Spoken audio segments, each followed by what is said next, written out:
નમસ્કાર દોસ્તો, સુપરફાસ્ટ તાજા સમાચારમાં તમારું સ્વાગત છે। આજના તાજા અને સૌથી મોટા સમાચાર જાણીએ તે પહેલા ચેનલને જરૂર સબસ્ક્રાઇબ કરી લેજો।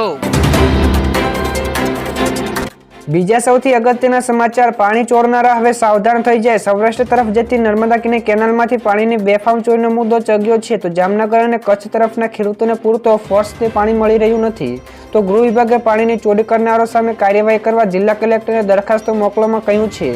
તો સુરેન્દ્રનગર, મોરબી જિલ્લામાં પણ ઉદ્યોગો દ્વારા પાણીની ચોરીના ફરિયાદો પણ થઈ છે તો સરકાર 5 વર્ષ પહેલા ઘડેલા કાયદા હેઠળ પાસાની કાર્યવાહી કરવા માટે તૈયાર છે। ત્યાર પછીના બીજા સૌથી મોટા સમાચાર, તથ્ય પટેલની જામીન અરજી જિલ્લા કોર્ટે ફગાવી। જી હા દર્શક મિત્રો, ઇસ્કોન બ્રિજ દુર્ઘટનાના આરોપી તથ્ય પટેલની હંગામી જામીનની અરજી કોર્ટે ફગાવી છે તો તથ્યના હૃદયમાં ધબકારા વધી જવાથી તેમાં છાતીમાં દુખાવો રહેતા હોવાથી 4 સપ્તાહના જામીન માંગ્યા હતા તો કોર્ટે તથ્યની યુએન મહેતાની મેડિકલનો ચેકઅપ કરાવીને 10 દિવસના રિપોર્ટ સોંપવા જેલ સત્તાવાળાઓને જણાવ્યું હતું। તો અગાઉ પણ તથ્યને સિમ્સ હોસ્પિટલમાં પણ સારવાર લીધી હતી। તે છેલ્લા 5 મહિનાથી વધુ સમયથી સાબરમતી જેલમાં છે। ત્યારબાદના દોસ્તો બીજા સૌથી મહત્વપૂર્ણ સમાચાર મળ્યા છે। અંબાલા પટેલની વરસાદની આગાહી, તો ગુજરાતમાં ફરી એકવાર કમોસમી વરસાદની શક્યતાઓ છે તો પશ્ચિમી વિક્ષેપના કારણે 27 થી 29 જાન્યુઆરી દરમિયાન રાજ્યમાં ફરી એકવાર કમોસમી વરસાદ થઈ શકે છે તો ફેબ્રુઆરી મહિનાના પ્રથમ સપ્તાહમાં પણ વરસાદ થઈ શકે છે તો સૌરાષ્ટ્ર, કચ્છ તેમજ ઉત્તર ગુજરાતમાં વરસાદની શક્યતાઓ છે તો 16 દિવસ પહેલા પણ આવેલા કમોસમી વરસાદના પગલે ખેડૂતોને ભારે નુકસાન વેઠવાનો વારો આવ્યો હતો તો પાકો બરબાદ થયા હતા તો આ વખતે પણ અગમચેતી રાખીને તૈયારી કરી લેવી જોઈએ। ત્યારબાદના દોસ્તો બીજા સૌથી મોટા સમાચાર મળ્યા છે। જેપી નડ્ડાનું મોટું નિવેદન, તો બીજેપી ગુજરાતમાં ફરી એકવાર 26 બેઠકો જીતવી જોઈએ। જી હા દર્શક મિત્રો, બીજેપીના ચીફ જેપી નડ્ડાએ કહ્યું કે આગામી લોકસભાની ચૂંટણીમાં નરેન્દ્ર મોદીને સત્તા ઉપર લાવવા માટે ગુજરાતમાં ફરી એકવાર 26 સીટો જીતવી જોઈએ તો રાજ્યના લોકોને વિકસિત ભારત અને સમર્થન ભારત બનાવવાનો ભાગ બનવા જણાવ્યું હતું તો તેમણે કહ્યું કે તેમને વિશ્વાસ છે કે તેઓ આગામી ચૂંટણીમાં અગાઉના રેકોર્ડ ભૂંસી નાખતા વધુ બેઠકો જીતશે। તો નોંધનીય છે કે ભાજપે 2014 અને 2019માં ચૂંટણીમાં 26 બેઠકો જીતી હતી।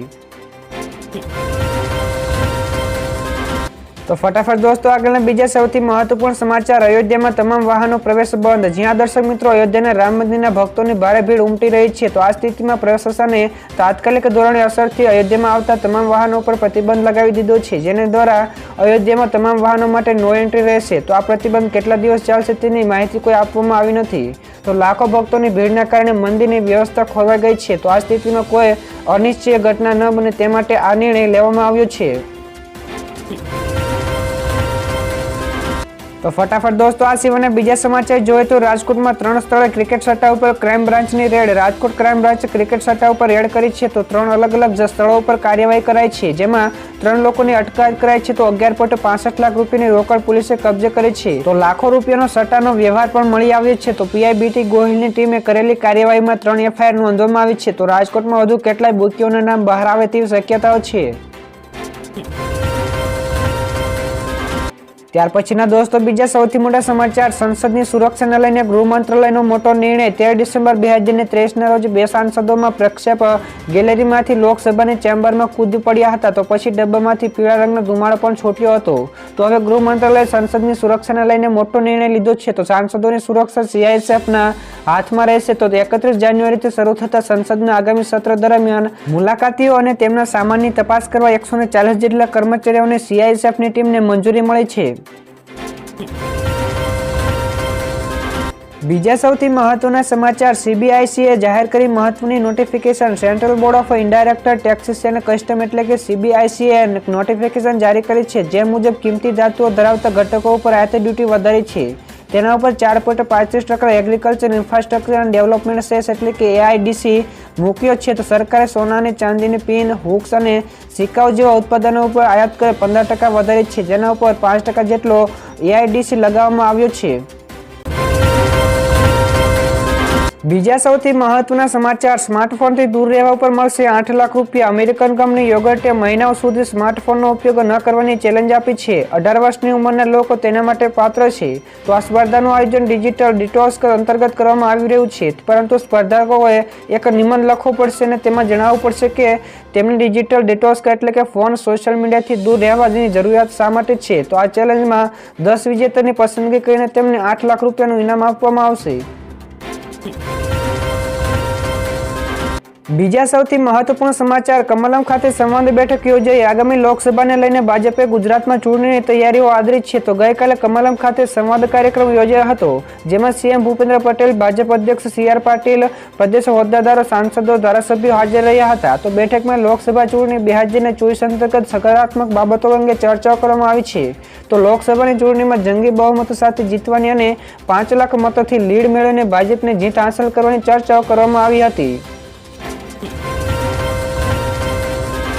તો દોસ્તો, ઝડપથી આગળના બીજા સૌથી મોટા સમાચાર, ગુજરાત ટોલ પ્લાઝાની કમાણીમાં આગળ। વર્ષ 2022-23માં ટોલ બૂથમાંથી જે આવક થઈ છે તેમાંથી 10% આવક માત્ર 16 ટોલ પ્લાઝામાંથી થઈ છે।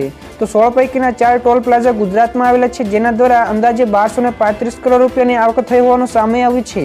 તો આ સિવાય 3 toll booth Rajasthan, 2 toll Uttar Pradesh અને 1 ટોલ હરિયાણામાં છે। તો હાઈવે ટોલથી એક વર્ષમાં સૌથી વધુ આવકમાં ઉત્તર પ્રદેશ મોખરે હતું, ત્યારબાદ ગુજરાત રૂપિયા 4519 કરોડ સાથે ચોથા સ્થાને છે।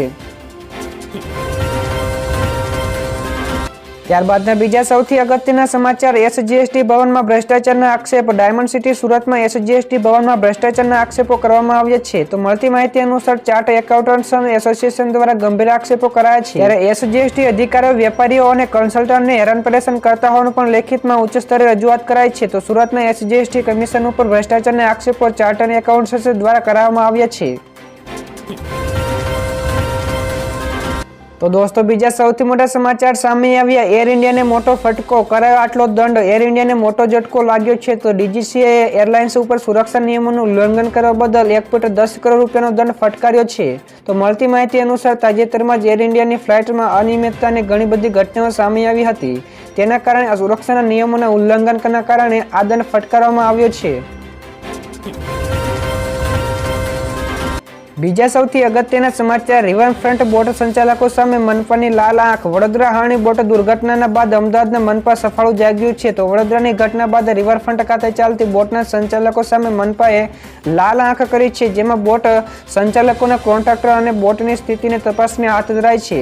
તો સમગ્ર તપાસના રિપોર્ટો નહીં આવે ત્યાં સુધી રિવરફ્રન્ટ ઉપર બોટની મુસાફરી હાલમાં થંભાવી દેવામાં આવી છે।